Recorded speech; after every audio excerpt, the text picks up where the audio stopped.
It's Monday and time for the Back to Business podcast, featuring Calgary's industry leaders. Welcome today's show host, Kim Hayden.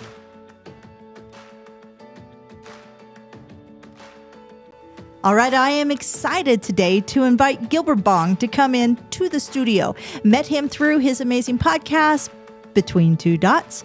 And, he has incredible insight on how you, as an SME, entrepreneur, or C-suite, can build your own brand and grow your own business. But first, our land acknowledgement. In the spirit of reconciliation, we acknowledge that we live, work, and play on the traditional territories of the Blackfoot Confederacy, Siksika, Ga'aina, Piikani, the Tsutena, the Eahe Nakota Nations, the Métis Nation Region 3, and all people who make their homes in the Treaty 7 region of southern Alberta. All right, welcome to the show, Gilbert. Thanks for having me here.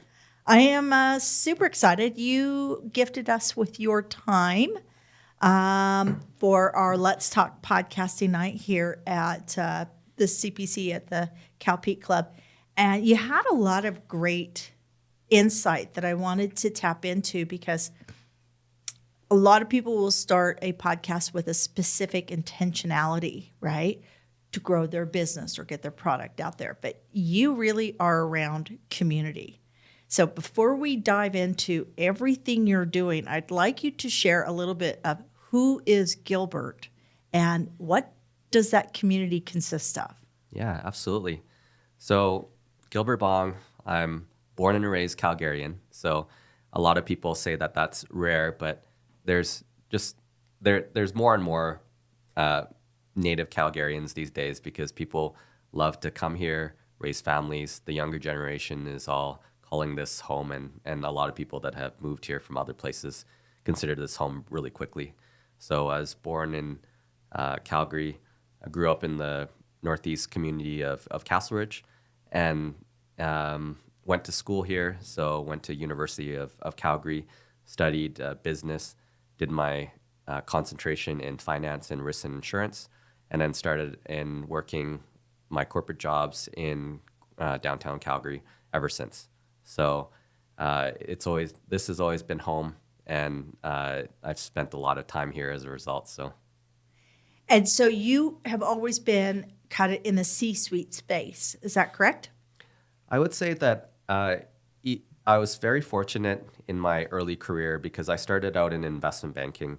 And for those familiar with the industry, investment banks are involved in helping companies raise money and advising companies on merger and acquisition opportunities.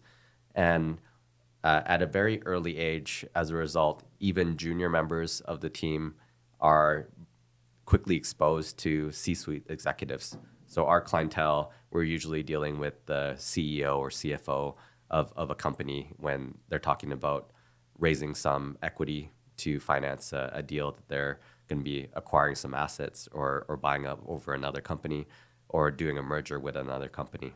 That's kind of a very high-level strategic decision where the highest echelons of professionals are involved in. So I would say, yes, I've been very blessed in being in those rooms very early on in my career.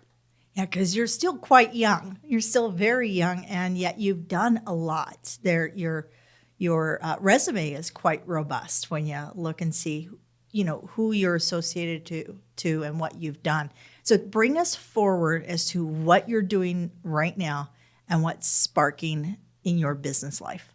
Absolutely.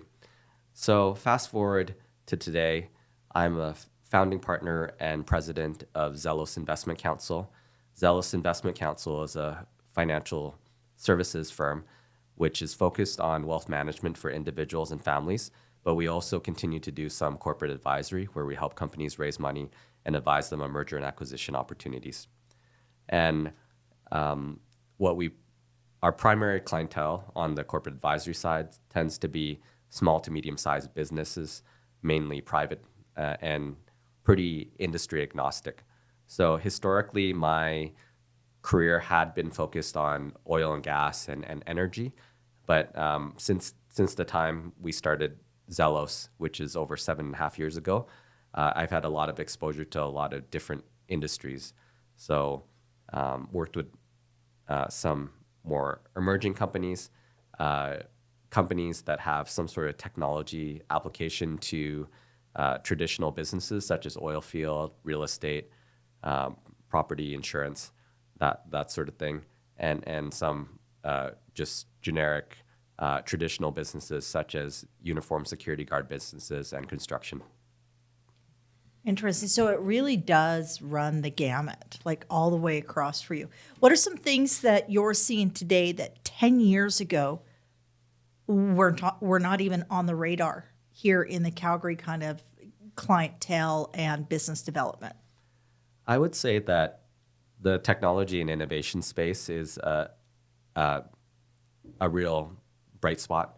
So there is the evolution as it relates to technology application in every business.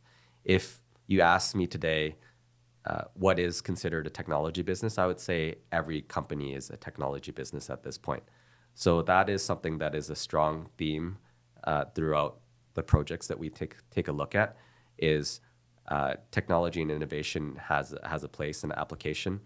And I think similar to some of the views of the government and federally and provincially, Calgary and Alberta specifically have real leadership opportunity in certain areas, such as things like energy transition, agriculture technology, space and aviation and things of that nature, where there's certain foundations and institutions that lend themselves to becoming that generator, the flywheel.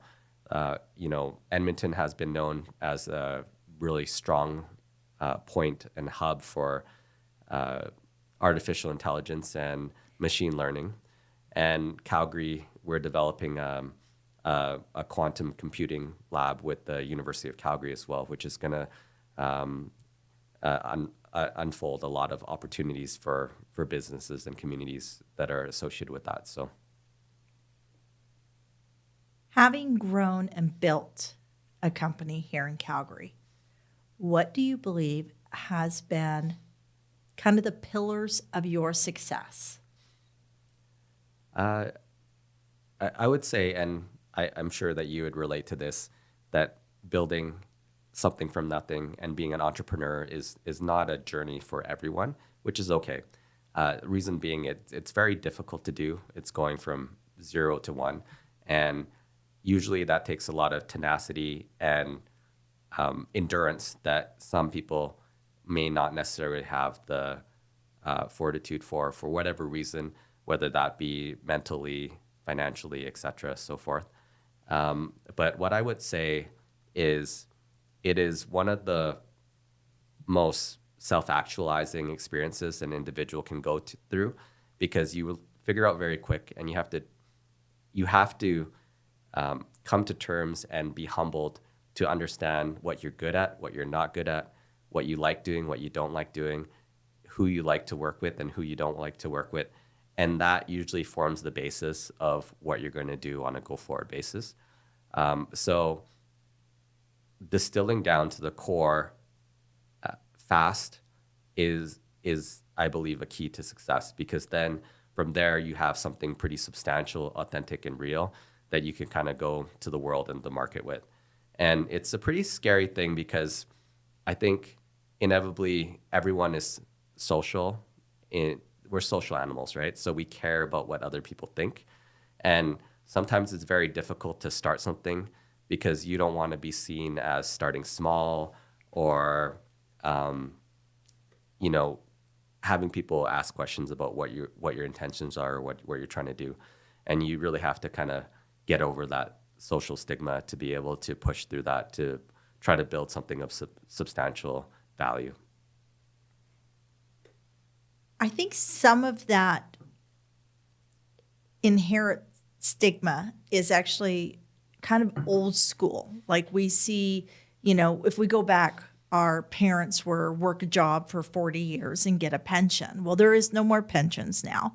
And with every week, a new evolution in AI or, some sort of application that can make your job move faster, being agile and being able to switch, like be able to go, this is not working. I know I've done it for 6 months. I'm going to take the pieces that work well and I'm going to apply it and we're going to morph this slightly to the left and see if this works better. I think that is what Calgary does really well. And I think in turn, Calgarians, being the youngest city in Canada, do it very well. What is some of, you've experienced both sides in the sense that you've been engaged in the C-suite space, which I would have said 5 years ago or even 2 years ago operates by very different rules of engagement than an entrepreneur does. But I think we're all coming to almost this middle ground because we all have to move fast. We all have to know who's who in the zoo, and we all have to understand, how to become board ready. How do you elevate and grow your brand? What are some of the things that you're seeing coming out in a city that's been very heavily C-suite that is now really becoming a fine balance of C-suite and SME and entrepreneurs? What are some of the advantages you see right now in Calgary? Yeah, I think that's a very great observation because I think you're 100% right. I think the old school rules of engagement have broken down over the past while because, the world has changed so quickly. Technology has advanced. We've been through a pandemic, which has destroyed a lot of preconceptions as it relates to how people work, live, and play. So being nimble and agile and adaptable is probably the advice I would give anyone that's coming into this workforce, because the issue is not, can I acquire a specific skill so it will be valuable on a go-forward basis? It's, do I have the ability to learn a skill? Because that way you're going to be able to learn the requisite skill for that period, that season, that time, and then be able to be adaptable and fold into what's required given the season of what's going on in the business environment, right? And I think in our pre-conversation, you made a comment that Calgary as a city, we've been well positioned because we have been under a very extensive, drawn-out period of pressure. I remember when OPEC made the announcement that helped precipitate the oil crash, and then the subsequent downsizing of the oil and gas sector, the layoffs, etc. We thought it was going to be a short-lived scenario. In reality, it stretched multiple years, 7, 8, or whatever the case may be, and that has significantly reset our infrastructure, but it has also set our mentality and expectations as well. So we've been put through the trial by fire, and as a result, I think we're really poised to take advantage of a lot of the benefits on a go-forward basis. Right now, Calgary is where everyone wants to be, as compared to even in Canada. Vancouver and Toronto are not sustainable from a affordability perspective for most families. And so we have that provincial migration that's happening, but also internationally, people are looking at this place as affordable, safe, clean, and also in close proximity to a lot of the wonderful things that make Calgary a good city to live, like the mountains and that sort of thing.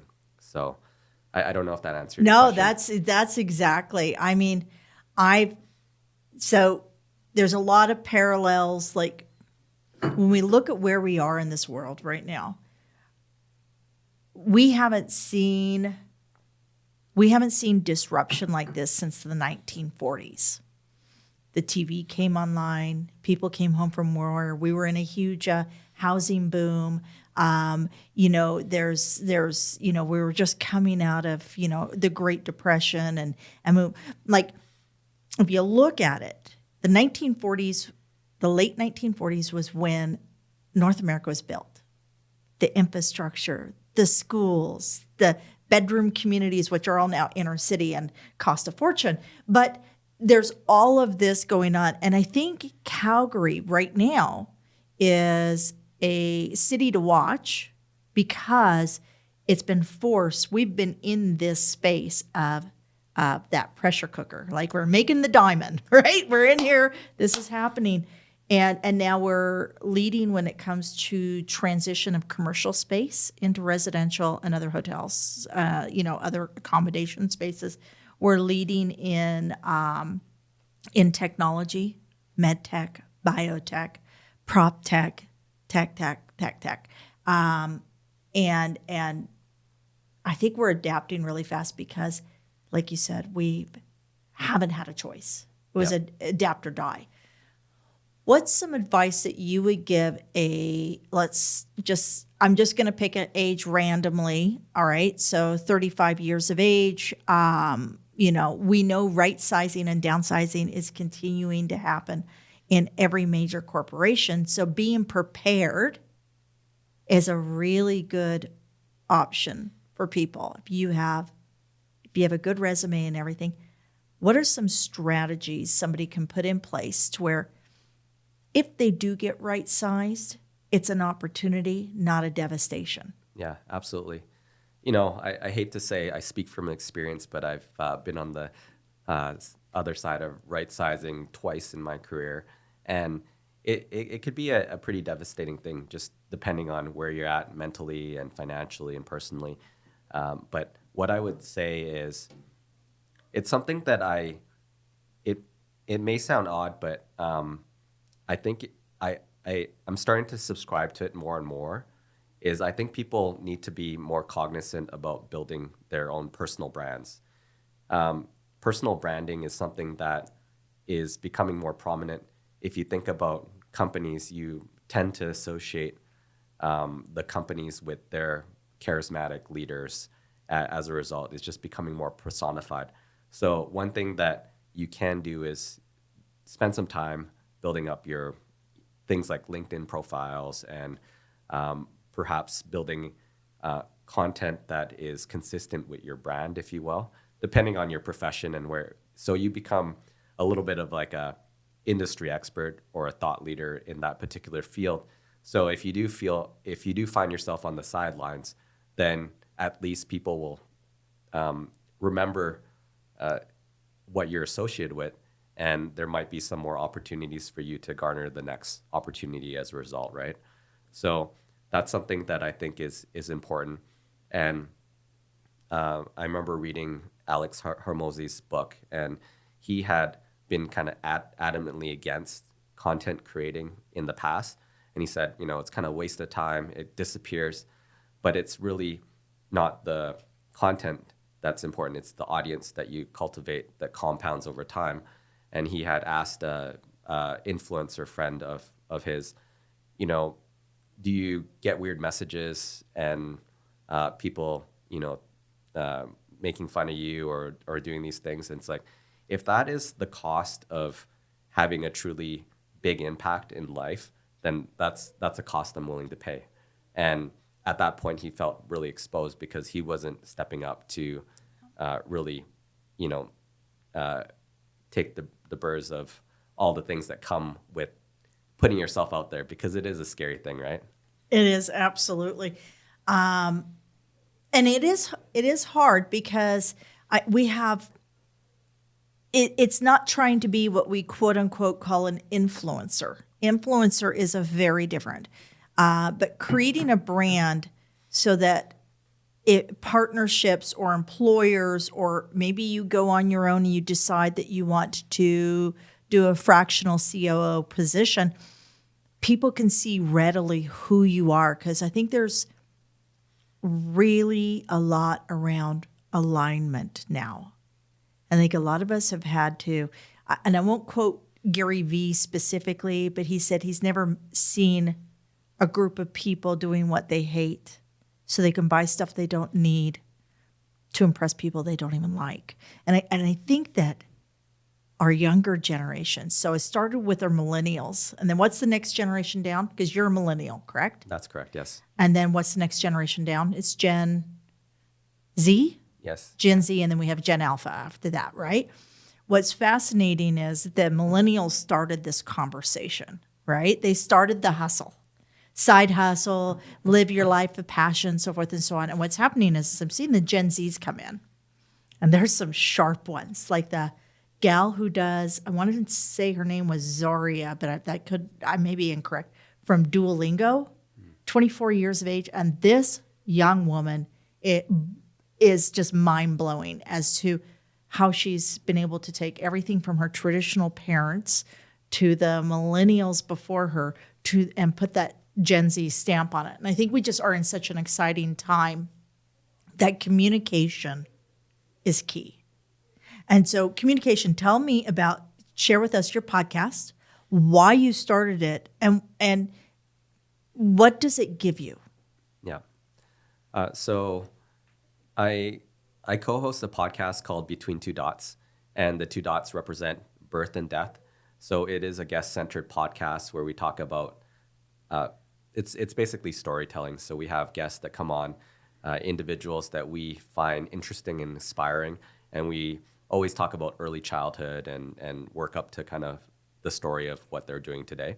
But it really was born out of a conversation that myself and my co-host Hafiz Mita had, where he was at my house. This was 2021. We had just come out of COVID.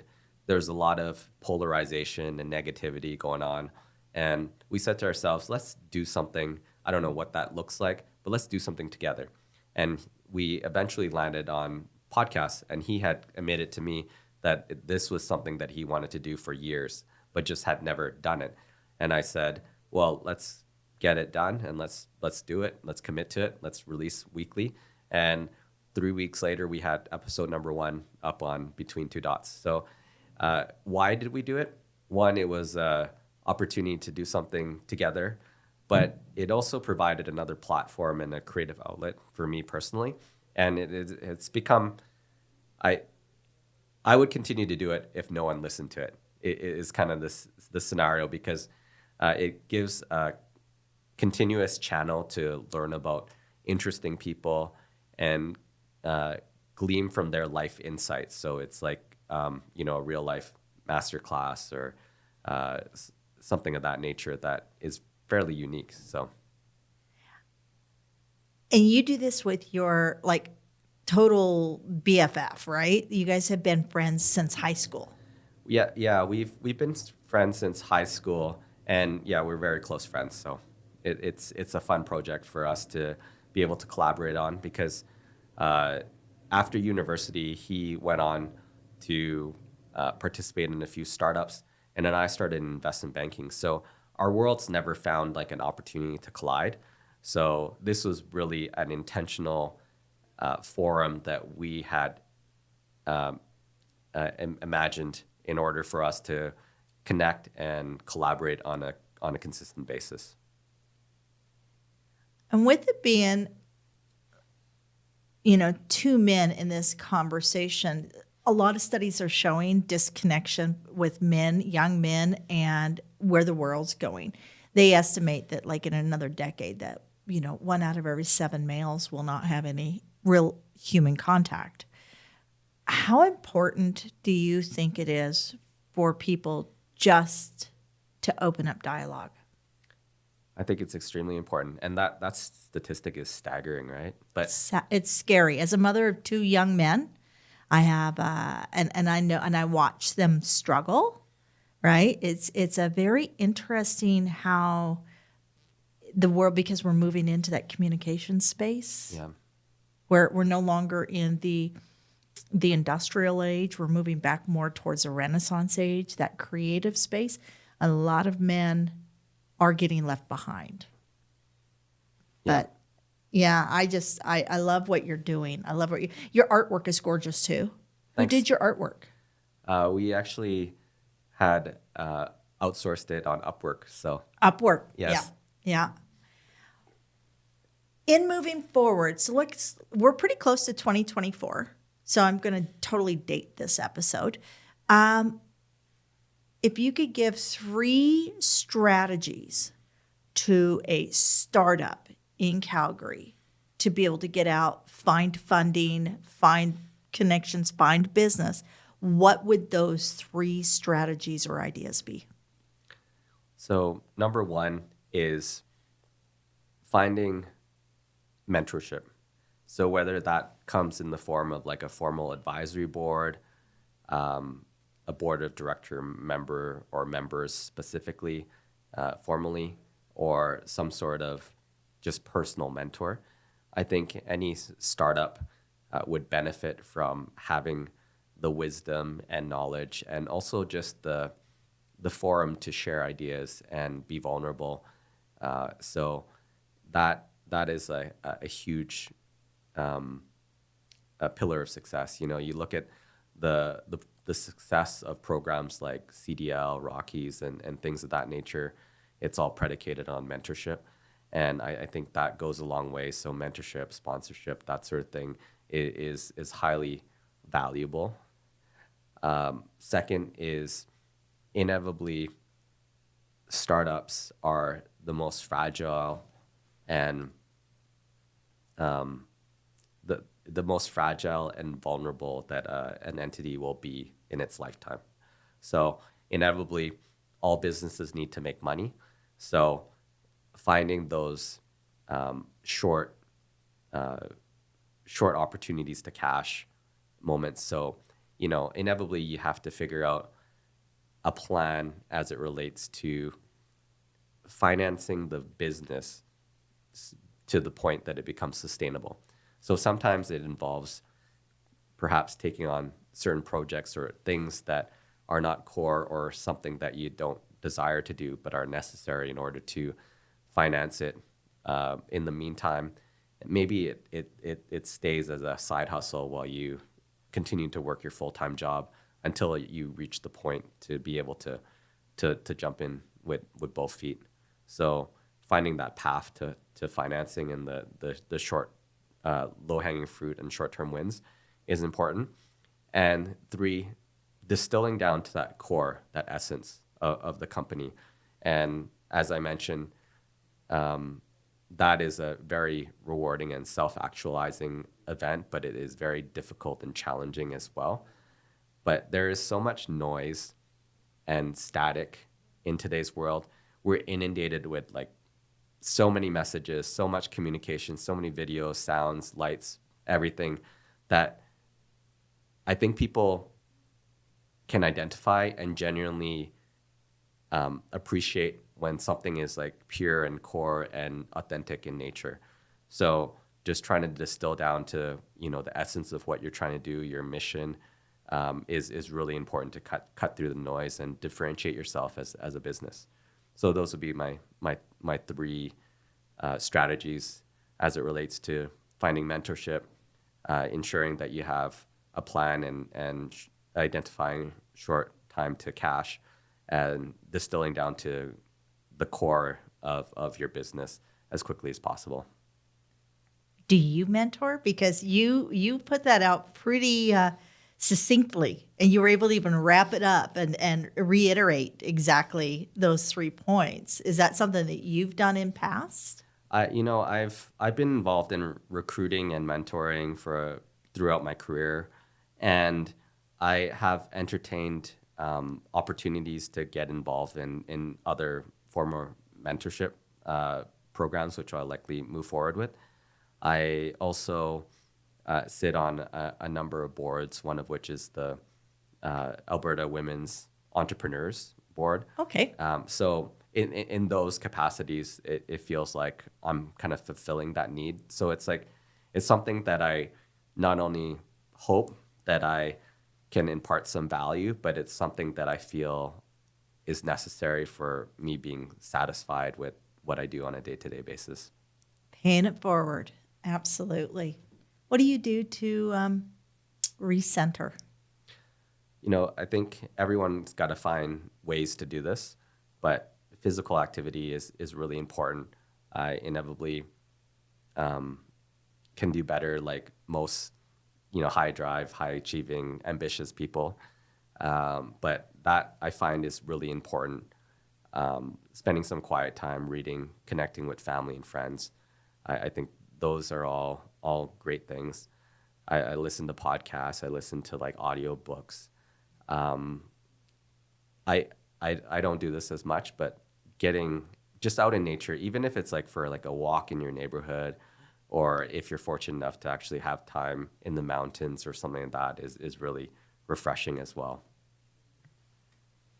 I love that. Just taking time. And we are so blessed to be here in Calgary, just at the most beautiful doorstep you can imagine to the Rockies and everything. And I had somebody mention that they do running tours through Calgary with all of the art. They have literally these tours that they run, and and they actually plan it so they can see all the different art installments around Calgary. Oh, cool. Isn't that kind of a cool idea? Yeah. I don't run, and if you see me running, something's chasing me, so you better start running too. I have bad ankles, so that's not going to happen. But I sure can appreciate when somebody says, by the way, you've got to take a walk down this block because the 3 new art installments are incredible. I love art. And that's something else Calgary does really well. Anything else you'd like to share with us? You've just been an absolute wealth of knowledge. Give us your podcast again, and where can we find it? So again, my podcast is Between Two Dots, and you can currently find it on Apple Podcasts, Spotify, and Google. And in terms of wrapping up, I really appreciate the opportunity to chat with you on this podcast. I'm a big advocate of the Calgary Petroleum Club and the connections that it has afforded, and the events are great. And Calgary has always been a place where connections matter. Like it doesn't matter where you come from. It's very merit-based. The story of new wealth and success is really the story of Calgary. Not to say that there isn't establishments and certain things that are set in place, but it really is a place that if you work hard, if you're industrious, and if you conduct yourself in the right way, you're going to find a lot of success in this city. So, couldn't agree more. I love Calgary. Thank you for joining us, Gilbert. And all of Gilbert's information will be in the show notes. So do check him out. Find out where he's hanging, because he's hanging at the right places. He's showing up, and he's not only showing up, he's present. That's one of the things I think you'll find. If you get the opportunity to ever have a coffee or a tea with Gilbert, you'll find that he's truly present in that conversation. Thank you, Gilbert. Thank you for having me. Thank you for joining us today on the Back to Business podcast. Be sure to visit calpeteclub.com, calpeteclub.com, to find out more about upcoming events, networking opportunities, and membership. If you are not already a valued member at the CPC, where we are proudly connecting and supporting Calgary's business leaders.